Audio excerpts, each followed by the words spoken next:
a $100 million yacht, a private island in Hawaii, and a $12 million shark. This isn't a Hollywood movie, these are the real-life assets of America's billionaires. They're not just rich, they live in a world we can't even imagine. Check out the top 10 most extravagant things American billionaires own, and the surprise at the end will leave you speechless. Which are the most expensive mansions in America does Trump own? Step into the world of Donald J. Trump, not the politician, not the TV icon, but the relentless real estate mogul who spent over 4 decades building an empire draped in gold, marble, and mystery. From Fifth Avenue to the Caribbean, the former president's properties aren't just homes, they're living monuments to power, prestige, and pure ambition. Let's begin at the crown jewel, Trump Tower penthouse. Perched atop Manhattan's skyline, this 3-story palace is a gilded kingdom. 24-karat gold ceilings, Italian crystal chandeliers, hand-carved furniture, and marble that whispers opulence. Trump claims it's worth $100 million. Experts say it could hit $500 million soon. Yes, $500 million for a home in the sky, and it even houses a $15,000 signed copy of Muhammad Ali's goat. But Trump's taste for grandeur doesn't stop at city lights. Enter Mar-a-Lago in Palm Beach, Florida, a 126-room mega mansion built in the 1920s, bought for a modest $10 million. Today, it's valued at $725 million. Royal-style ballrooms, elite-only club access, and yes, secret underground escape tunnels and 3 bomb shelters. This isn't just a home. It's a fortress of elite luxury. Travel north, and we hit Seven Springs, a secluded estate in Bedford, New York. It's the quietest, most mysterious piece in Trump's portfolio. Bought for $7.5 million, it feels like a billionaire's getaway fantasy, except it rarely gets used. Because when you've got beachfront palaces and high-rise gold castles, what's one more estate in the woods? Of course, no Trump collection is complete without a golf haven. Welcome to Trump National Golf Club in Bedminster, New Jersey.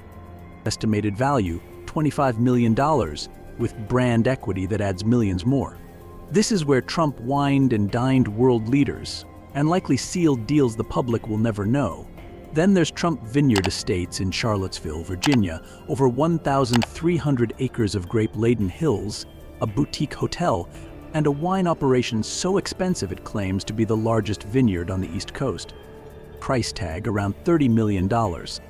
Still owned by the Trump Organization, now run by Eric Trump.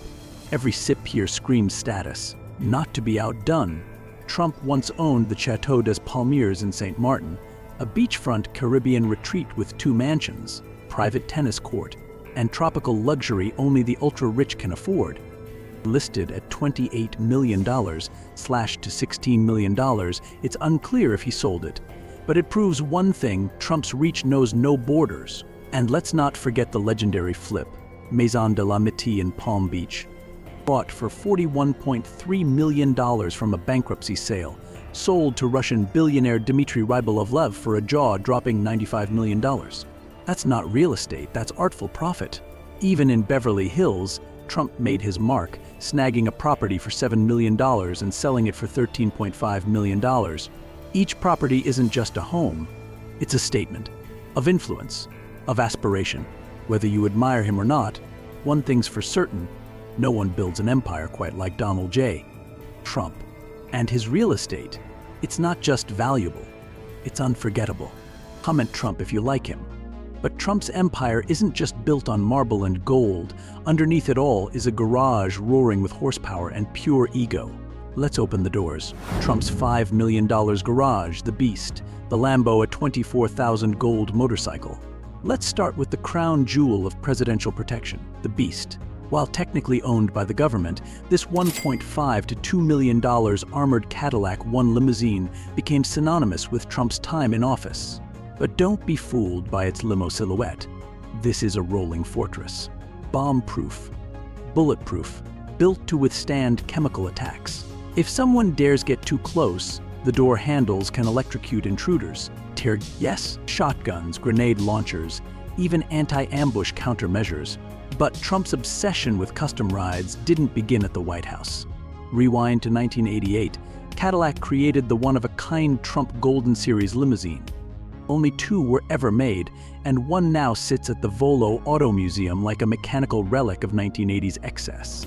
Its value? Unconfirmed, but priceless for collectors who crave rarity and legacy. And then there's the 1997 Lamborghini Diablo VT Roadster, a fire-breathing Italian beast Trump bought for under $500,000, but later sold at auction for over $1.1 million. The Lambo wasn't just a car, it was a roaring symbol of speed and status, and he didn't stop there. The classic 1956 Rolls-Royce Silver Cloud in his collection, worth up to $700,000 at auction. A symbol of old-world elegance, it stands as one of the most valuable vintage gems in his garage. For raw power and flair, the 2003 Mercedes-Benz SLR McLaren steps in with butterfly doors and a supercharged V8, price tag $750,000. But here's the twist. Despite publicly throwing shade at electric vehicles, Trump has owned a Tesla Roadster. That's right, the original electric supercar, worth about $90,000, quietly made its way into Trump's lineup. Proof that even the loudest critics can't resist cutting-edge performance. Still, none of this rivals the most visually insane machine in his collection, a 24-karat gold-plated chopper, custom-built for Trump by Orange County Choppers. Featured on American Chopper, Senior vs. Junior, this motorcycle is pure mechanical gold. Estimated at $50,000 to build, its true value could skyrocket at auction thanks to its rarity, craftsmanship, and the Trump name etched into every inch. It doesn't just shine, it blinds. This isn't just a car collection. It's a vault of roaring engines, historical statements, and untamed ego on wheels. Every vehicle has a story, and together they form a garage that reflects the man himself. Speaking of outrageous machines, wait till you see what Trump and Elon Musk parked on the water, or under it. Trump's yacht V's, Musk's submarine car. Who wins? In 1988, Donald Trump made a move so bold, it felt like a scene from a Bond movie, because it literally was. He purchased the super yacht Nabila from the Sultan of Brunei for $29 million.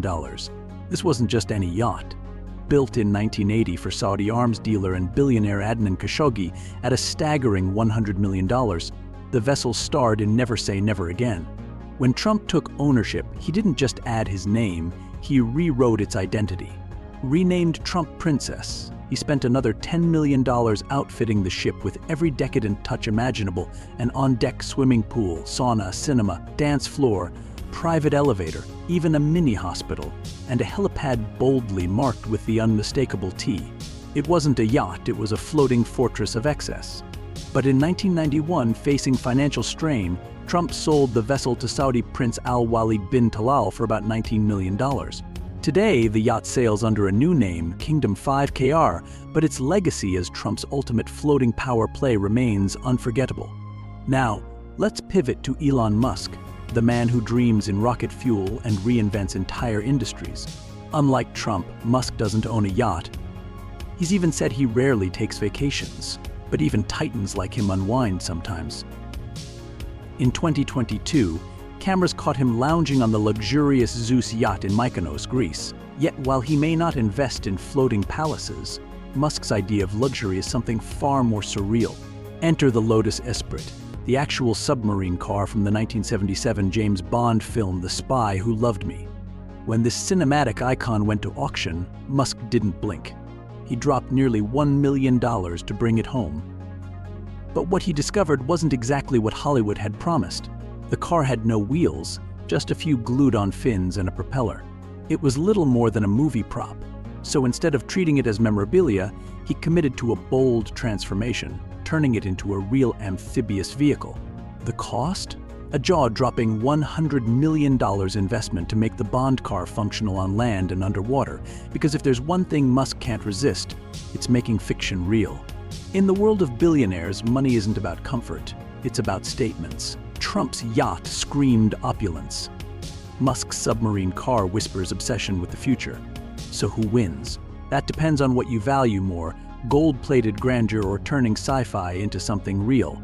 Comment Elon Musk if you like him. But why stop at cars and yachts when you can own the entire island?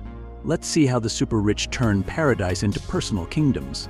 These billionaires bought entire islands, and turned them into luxury kingdoms. When you're a billionaire, buying a mansion just isn't enough. Some take it 10 steps further, buying not just the house but the land, the trees, the beaches, the entire island. And what do they do with that island? That's where the story turns into something out of a luxury fantasy. Take Austrian billionaire Dietrich Mateschitz. In 2003, he fell in love with a 3,500-acre slice of untouched paradise called Lokala Island in Fiji. Price tag? Over $10 million. Back then, it was nothing but wild rainforest, white sand beaches, and endless coconut palms, nature in its purest form. But Dietrich saw something more. He poured in millions more to transform this Eden into a high-end, all-inclusive eco-resort that redefines luxury. Picture this: an 18-hole golf course carved into the jungle, a world-class wellness center, its own private airstrip, 5 stunning restaurants offering everything from barefoot beach barbecues to white linen fine dining under the stars. It's not a resort. It's a billionaire's reimagining of paradise. But Dietrich isn't the only one turning islands into personal kingdoms. Sir Richard Branson, entrepreneur, adventurer, and founder of the Virgin Empire, owns Necker Island in the British Virgin Islands. Playground for the ultra-wealthy, Necker boasts dozens of 5-star villas that draw in celebrities, royals, and moguls like moths to a flame. Just one night on this slice of tropical opulence costs at least $1,800, but that doesn't stop the likes of Barack and Michelle Obama, Prince Harry, Google's Larry Page, and a long list of Hollywood A-listers from checking in. Kate Moss even threw her 40th birthday bash here. Because when you want to celebrate in style, only an island built for royalty will do. Still, none of these compare to the jaw-dropping scale of Larry Ellison's private playground. In 2012, the Oracle co-founder dropped $300 million to buy 98% of Lanai, Hawaii's 6th largest island. At the time, it was a ghost island, 90,000 acres with no real roads, no traffic lights, no shopping malls, just 2 Four Seasons resorts and a population barely above 3,000. But Ellison saw a canvas. He spent hundreds of millions more transforming it into a luxurious, sustainable utopia, one that now draws thousands of high-net-worth visitors every year. This isn't about owning homes. This is about owning worlds. These billionaires didn't just escape to paradise. They bought it, rebuilt it, and now rule it. One airstrip, one golf course, one 5-star dinner at a time. Not everyone wants a tropical retreat. Some, like Jeff Bezos, find luxury in history and transform museums into mansions. Jeff Bezos turned a $23 million museum into a mansion. When most people think of buying a new home, they imagine a quiet suburban house or maybe a luxury penthouse with a view. But not Jeff Bezos. In 2017, whispers began to circulate about a mysterious $23 million purchase in Washington, D.C. Not a mansion, not a penthouse, but an old textile museum from the early 1900s. The sale stunned real estate watchers. Who would drop that kind of cash on a historic building and then keep their identity secret? For months, the buyer remained anonymous, until, with headlines ready to explode, the truth finally surfaced. It was Jeff Bezos. Yes, the founder of Amazon and the then richest man in the world had quietly scooped up a museum, and that was just the beginning. Mere weeks after revealing himself, Bezos announced that he was spending an additional $12 million to transform the century-old museum into a palatial residence fit for modern royalty. The blueprints read like a billionaire's dream journal: 25 bathrooms, 11 bedrooms, 5 living rooms, 2 kitchens, 2 libraries, 2 gyms, 2 elevators, and a ballroom grand enough to host state dinners. All tucked behind historic walls that once housed priceless textiles, now repurposed to cradle one of the most valuable personal estates in the capital. And this wasn't his only fortress of luxury. Bezos already owned a mansion in Texas and his main residence in Seattle. But when you operate on his level, why have homes when you can have legacies? And legacy, it seems, is something Bezos is deeply invested in. In 2021, he made another jaw-dropping move, donating $200 million to the Smithsonian Institution.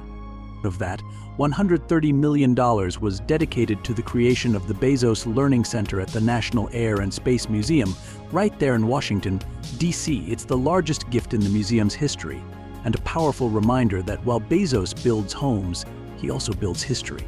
Whether he's turning museums into mansions or funding the future of American education, one thing is clear: Jeff Bezos isn't just living the billionaire lifestyle, he's reshaping what it means entirely. Now, from historic buildings to priceless brushstrokes, let's step into a private gallery worth more than most museums. This man spent $2 billion on art, and you've probably never seen it.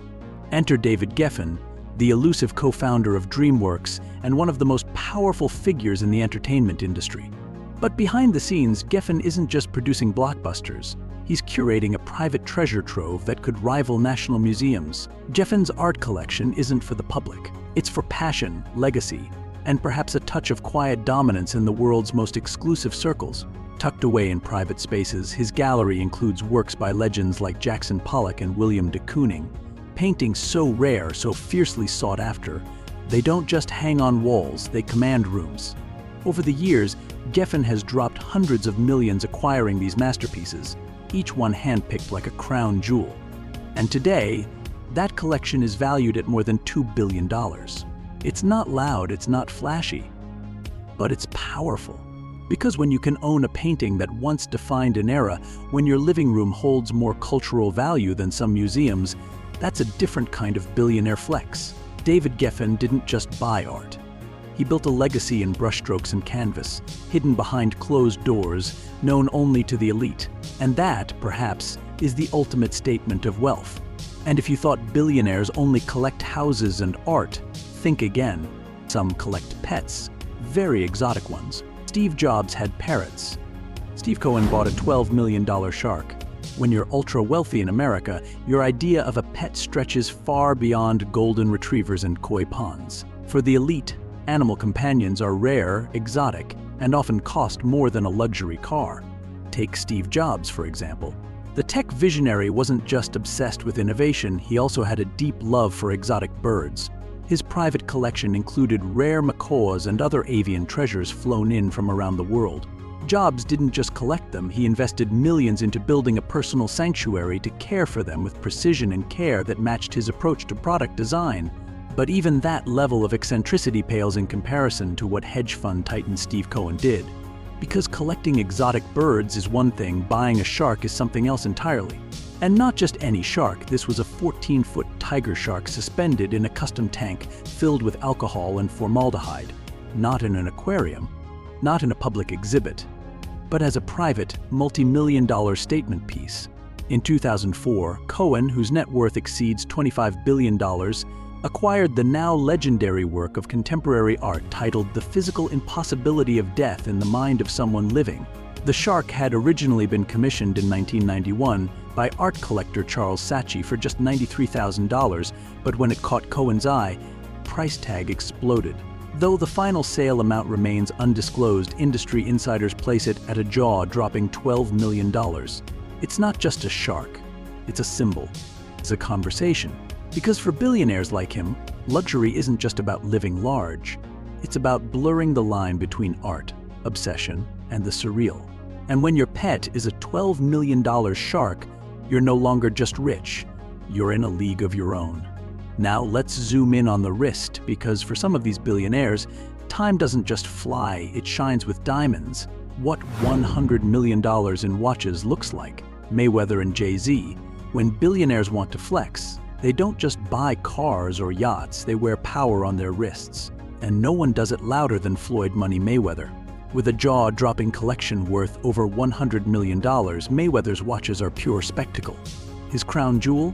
The Jacob Company Billionaire 3, a masterpiece dripping in 260 carats of emerald-cut diamonds and worth $18 million. Then there's the Rainbow Tourbillon, a $2 million swirl of white gold and 416 radiant diamonds. Mayweather also owns the Full Hue collection by Avi Company, 4 vibrantly colored watches, $250,000 each, housed in a rotating display case like precious artifacts.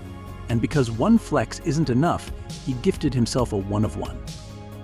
Custom pristine jeweler's piece for his 48th birthday, 145 carats of diamonds, turning his wrist into a beacon of billionaire bravado. But while Mayweather brings the flash, Jay-Z brings the finesse. The hip-hop mogul turned business titan curates his watches like fine art.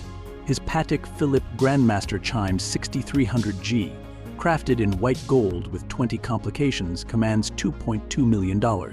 Even more outrageous, the Sky Moon Tourbillon 6002R, valued at $5.5 million, is one of the most complex timepieces ever made. Jay-Z was also the first celebrity to snag the Nautilus Tiffany 57111A, a $3 million icon with its unmistakable Tiffany blue dial. At the 2025 Super Bowl, he turned heads with the RM66 Flying Tourbillon, a futuristic $3.5 million statement piece. Add the Caviar Tourbillon World Timer, once auctioned for $1.5 million, and Jay-Z's wrist game becomes a walking museum of horological legend. Mayweather collects sparkles. Jay-Z collects legacy. But make no mistake, these aren't just watches. They're symbols of power, wealth, and cultural dominance. And in this billionaire watch war, every second is worth millions. What surprised you the most about the outrageous luxuries these American billionaires own? Let me know what you think in the comments below. I'd love to hear from you. Like this video, subscribe so you never miss a new story about the world's most fascinating people. Thanks for watching.